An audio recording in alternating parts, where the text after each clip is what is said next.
China y Japón reavivaron en las últimas semanas un conflicto de larga data que parecía dormido. La chispa la incendió nada menos que Sanae Takaichi, la primera ministra japonesa, primera mujer en ocupar el cargo en la historia del país, admiradora de Margaret Thatcher y caracterizada como una política ultraconservadora hostil a Beijing. 戦艦を使ってですね、そして武力の行使も伴うものであれば、これはどう考えても存立危機事態になりうる、ケースであると、私は考えます。 Los dichos de Takaichi ante el Parlamento, afirmando que Japón podría intervenir militarmente en caso de una invasión china a Taiwán, despertaron la ira de China con una retórica inusualmente dura, prometiendo a Japón una derrota aplastante en caso de hacerlo. 任何人妄想挑战中国人民的底线，必将遭到中方的迎头痛击，必将在14亿中国人民面前碰得中国人民用血肉铸成的钢铁长城面前碰得头破血流。任何势力胆敢阻挠中国的统一大业，都是痴心妄想、螳臂挡车，注定失败。 China interpreta los dichos de Takaichi como un giro político que amenaza directamente uno de los paradigmas centrales del gobierno de Xi Jinping, el denominado principio de una sola China, paraguas conceptual, pensado en función de Taiwán y que hasta Estados Unidos respeta. Para Beijing, una amenaza por lo tanto a la soberanía territorial china y al orden internacional posterior a la Segunda Guerra Mundial. From China's perspective, they've been watching the dialogue about Taiwan really move in a direction that it goes against, I think, China's core interests. They believe that Taiwan is a province of China and that it's been an inalienable part of China since time memorial. But over the past 5 or 10 years, we've seen Taiwan be part of international statements in the G7, NATO, IP4 meetings, in bilateral statements between different countries like Japan and the United States. Desde entonces, hubo protestas a nivel diplomático sobre incumplimientos de acuerdos bilaterales, así como restricciones a la importación de mariscos y tecnología, como antesala de otros posibles boicots, incluyendo pedidos expresos a turistas y estudiantes chinos para que no viajen a la isla. Todas estas decisiones chinas son de orden económico y tienen impacto directo. Por ejemplo, Japón recibe a millones de turistas chinos y están en juego unos 11.000 millones de dólares. Taiwán, por su parte, aprovechó la crisis diplomática chino-japonesa para afirmar su autonomía de modo desafiante. 中华民国台湾是一个完完全全的主权独立的国家，2300万的国人没有回归的这个选项，这个很清楚的。那么台湾是世界的台湾。 台湾在区域安全以及科技经济发展上面，对世界是至为重要的，所以维持现状也是世界现在大家共同注意的一个发展。 El sentimiento antijaponés en China tiene una fuerte raigambre desde que en el siglo XX el ejército imperial invadió, ocupó y cometió atrocidades en ese territorio y décadas antes colonizó Taiwán. El conflicto continúa escalando porque se activa una beta nacionalista y ninguno de los gobiernos quiere aparecer retrocediendo frente a sus ciudadanos. So I think when we look at where the relationship is going, the Japanese aren't going to change the position. The Chinese are going to continue to find different pressure points on the Japanese economy. So they've cut off seafood exports into China. They're likely to cut off other trade imports into China. I expect ad hoc inspections on Japanese businesses in China. I expect exit bans on some Japanese citizens. There'll be quite a few different tactics used by the Chinese to try and shape and influence Japanese domestic politics. Japón anunció el despliegue de misiles en la isla Yonaguni, situada a 110 kilómetros de Taiwán. Una decisión que China consideró un intento deliberado de crear tensión regional y provocar una confrontación militar. En medio de lo que varios analistas consideran la crisis más grave en años, El presidente chino Xi Jinping habló el lunes con su par estadounidense Donald Trump y, entre otras cuestiones, le advirtió que la demanda de integración de Taiwán a la República Popular China sigue inalterada. En un comunicado posterior, Trump destacó la actual fortaleza de las relaciones bilaterales tras el encuentro con Xi en Corea del Sur, pero no mencionó la cuestión Taiwán. Horas más tarde, fue la primera ministra japonesa quien informó que también había hablado con Trump sobre el fortalecimiento de la alianza con Washington. No hay indicios de cómo seguirá esta crisis, pero sí de que habrá nuevos capítulos en las próximas semanas. Ya empezamos a analizar este informe especial, esta situación tan particular entre China y Japón, con nuestro invitado, ficha de nuestro invitado de hoy, Félix Taylor. A ver. Exactamente. Nuestro invitado de hoy es Jorge Malena. Él es licenciado y doctor en Ciencias Políticas por la Universidad Católica Argentina. Es magíster en Estudios sobre China por la Universidad de Londres. Dirige el Comité de Asuntos Asiáticos del CARI, el Consejo Argentino para las Relaciones Internacionales, y la carrera de posgrado Estudios sobre China en la Universidad Católica Argentina. Su dedicación a China se remonta a la década del 80, cuando vivió en ese país e inició sus estudios de su idioma, cultura e historia. Jorge Malena, el placer de siempre. Bienvenido. ¿Cómo estamos? Muchas gracias, un placer. Grato dialogar contigo sobre este tema de tanta actualidad. Igualmente. Bueno, a ver, ¿cuáles son las motivaciones, Jorge, de que tiene la primera ministra de Japón para advertir la posibilidad de una intervención militar en que, caso de China, decida invadir Taiwán? Realmente todo un desafío poder llegar al entendimiento sobre las motivaciones que llevaron al actual primer ministro de Japón a llevar a cabo semejante pronunciamiento, porque sin ir más lejos, pocas semanas atrás, a principios de noviembre, había tenido lugar en Corea del Sur la cumbre de APEC, y al margen de esta cumbre había tenido lugar un encuentro entre ella y el presidente chino, que tuvo luego una declaración muy amistosa sobre el rumbo de las relaciones bilaterales. Por lo tanto, lo que fue a posteriori estas declaraciones con respecto a la posible disposición de Japón a actuar militarmente en caso de un conflicto con Taiwán, cambia totalmente las expectativas que se habían generado en Corea del Sur. A mi modesto saber y entender, podría principalmente haber tres tipos de motivaciones para que ella haya tomado este nuevo rumbo.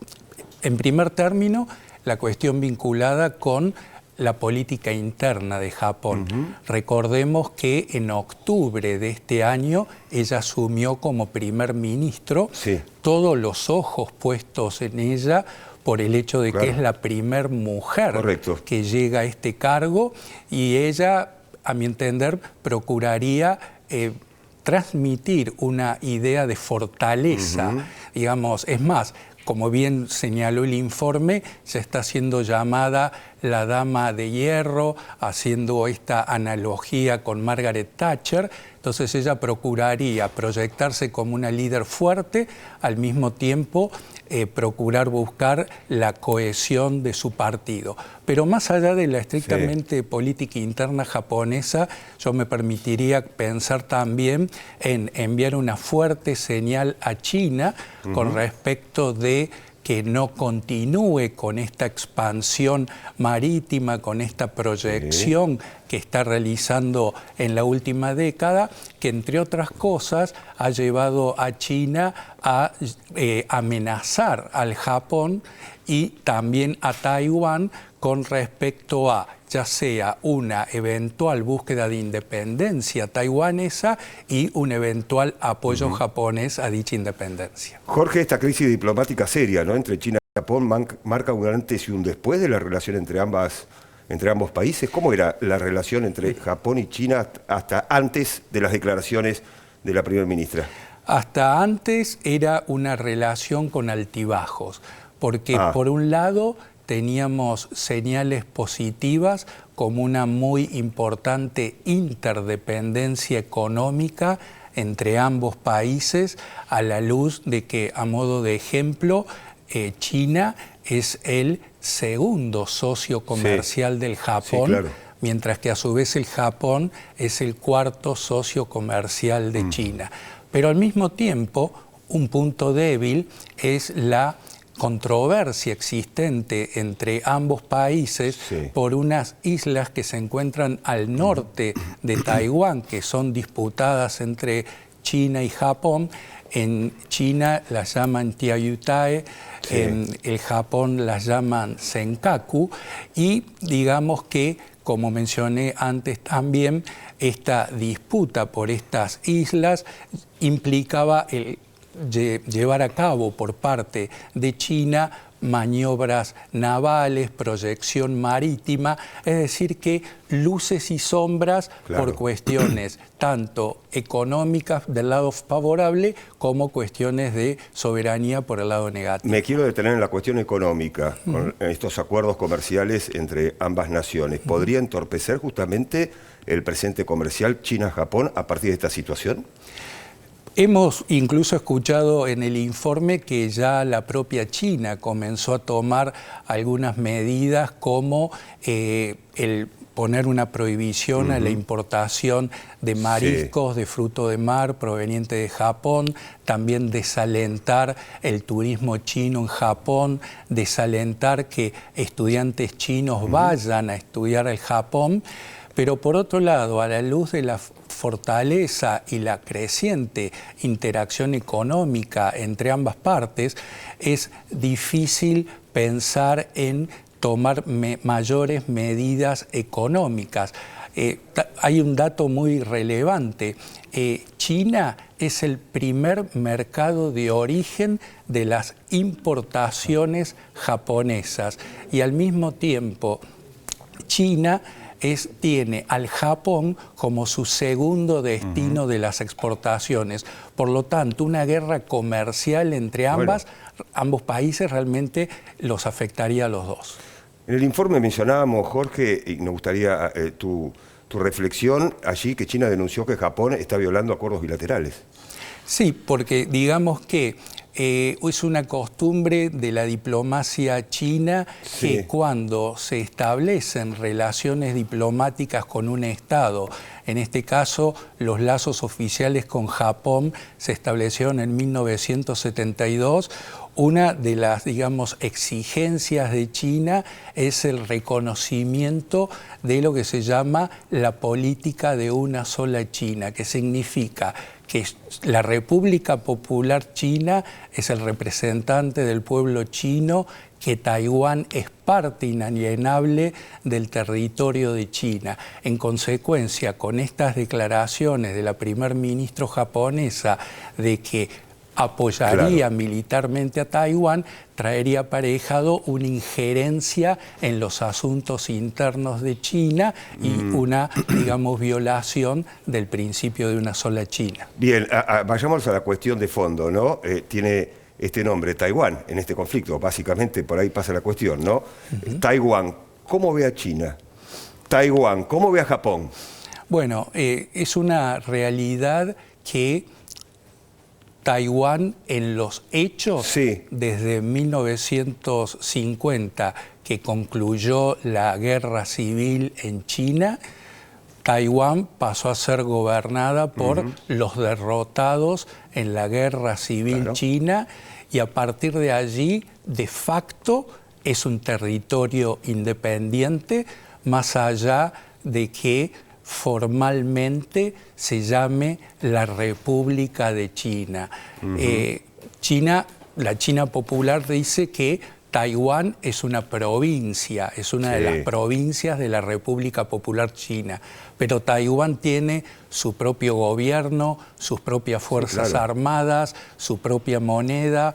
En consecuencia, entonces, la autonomía es un hecho. Lo que teme China es la proclamación de algo como, por ejemplo, la República de Taiwán.